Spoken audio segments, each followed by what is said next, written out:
الحمد لله رب العالمين والصلاة والسلام على سيد الأولين والآخرين سيدنا ونبينا مولانا محمد وعلى آله وأصحابه أجمعين أما بعد.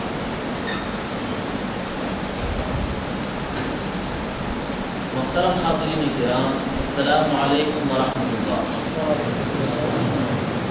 اللہ تبارک و تعالیٰ کا فضل و احسان ہے کہ اس نے ہمیں اس پاک مقام پر جمع ہونے کی توفیق عنایت فرمائے تاکہ ہم اپنے دین کو سمجھ سکیں اور عمل کر سکیں.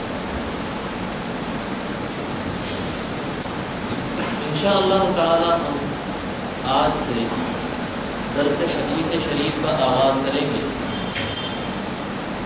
لیکن درس سے شروع کرنے سے پہلے چند اہم باتیں حدیث شریف سے متعلق کہ حدیث شریف روزے کس کو ہیں، حدیث شریف پڑھنے کا فائدہ کیا ہوتا ہے، اس کے کیا اقسام ہوتے ہیں، اس کا حکم کیا ہوتا ہے. اس طرح کی چند باتوں پر پہلے ہم گفتگو کریں گے انشاءاللہ تعالیٰ. اس کے بعد حدیث شریف کا درس شروع ہوگا. سب سے پہلے حدیث شریف کس کو بولتے ہیں؟ آخر حدیث شریف کس چیز کا نام؟ حدیث شریف پر کہتے ہیں الحدیث هو قول رسول اللہ صلی اللہ علیہ وسلم وفعله وتقریره وصفته. محدثین ائمہ لکھتے ہیں حدیث کہتے ہیں حضور صلی اللہ علیہ وسلم کے فرمان کو، جو حضور صلی اللہ علیہ وسلم کے الفاظ رہے ہوں اس کو حدیث کہیں گے. قوله وفعله، حضور صلی اللہ علیہ وسلم کے عمل کو بھی حدیث کہیں گے. حضور صلی اللہ علیہ وسلم اگر کوئی بات فرمائے ہیں تو وہ بھی حدیث ہے، اور اگر حضور صلی اللہ علیہ وسلم کوئی عمل کیے ہیں تو اس کو بھی حدیث کہتے ہیں. وتقریره، اور حضور صلی اللہ علیہ وسلم کے سامنے کوئی کام کیا گیا اور حضور اس کو منع نہیں کیے تو اس کو بھی حدیث کہتے ہیں. یہ تقریر اردو والی تقریر نہیں ہے، تقریر کرنا جو ہوتے ہیں، تقریر اقرار سے ہے کہ کوئی کام جو آقا نے نہیں کیا تھا، حضور صلی اللہ علیہ وسلم نہیں کیے وہ عمل، لیکن سامنے آقا صلی اللہ علیہ وسلم کی کوئی صحابی یا صحابیہ نے وہ کام کیا اور حضور روکے نہیں، منع نہیں کیے تو اس کو کہتے ہیں تقریر. اس کو بھی حدیث کہتے ہیں. وصفته، حضور صلی اللہ علیہ وسلم کے جو اخلاق، حضور صلی اللہ علیہ وسلم کا جو مزاج تھا، جو آپ کی خصوصیتیں تھیں، اس کو بھی حدیث کہتے ہیں.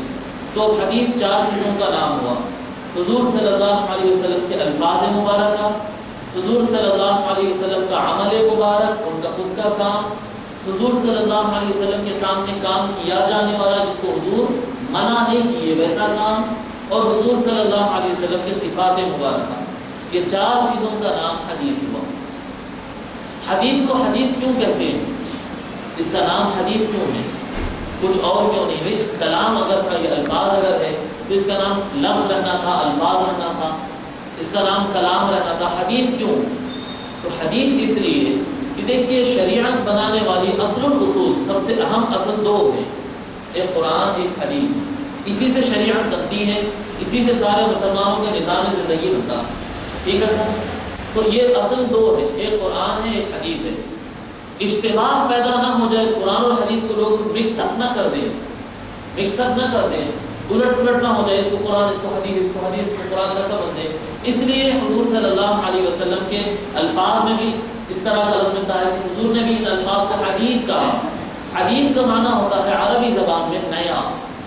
حدیث کا معنی ہوتا ہے عربی زبان میں نیا. میں سمجھتا ہوں کچھ حضرات ایسے ہوں گے یہاں سے جو سعودیہ، دبئی، قطر وغیرہ ممالک کو جا کر آئے، کچھ حضرات ہوں. اگر ایسے حضرات آپ کے محلے میں ہیں تو آپ ان سے پوچھ سکتے ہیں.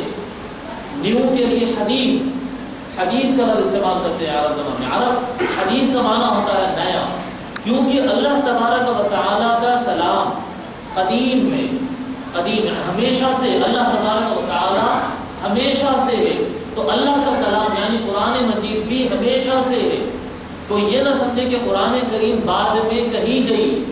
قرآن کریم اللہ کے الفاظ ہیں، حدیث شریف حضور صلی اللہ علیہ وسلم کے الفاظ ہیں. اللہ ہمیشہ سے ہے، ایسا نہیں کہ بہت پہلے جانے کے بعد اللہ نہیں تھا، ایسا تو نہیں. 1000 سال جائیں، 1 کروڑ سال جائیں، 1000 کروڑ سال جائیں اور ٹائم ختم ہو جائے گا، اوقات ختم ہو جائیں گی، مدت ختم ہو جائے گی، لیکن اس سے پہلے بھی اللہ ہمیشہ سے ہے اور اللہ ہمیشہ رہے گا. تو اللہ تبارک و تعالیٰ کیونکہ قدیم ہے، ہمیشہ سے ہے، ازلی ہے، تو اللہ کا کلام قدیم ہوا.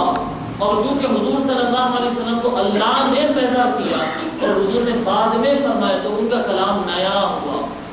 اللہ کا کلام قدیم ہوا اور حضور صلی اللہ علیہ وسلم کا کلام جدید ہوا، حدیث ہوا. ٹھیک ہے نا یہ بات؟ تو حدیث شریف کو حدیث اس لیے کہتے ہیں تاکہ کلام اللہ سے فرق معلوم ہو. بات دراصل یہ ہے کہ کلام اللہ قرآن کریم جو ہے وہ الفاظ اللہ تبارک و تعالیٰ کے، اور حدیث شریف جو ہوتی ہے وہ بھی اللہ کی طرف سے ہی ہوتی ہے.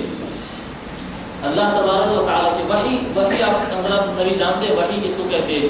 جو اللہ تبارک و تعالیٰ کی طرف سے جو کلام حضور صلی اللہ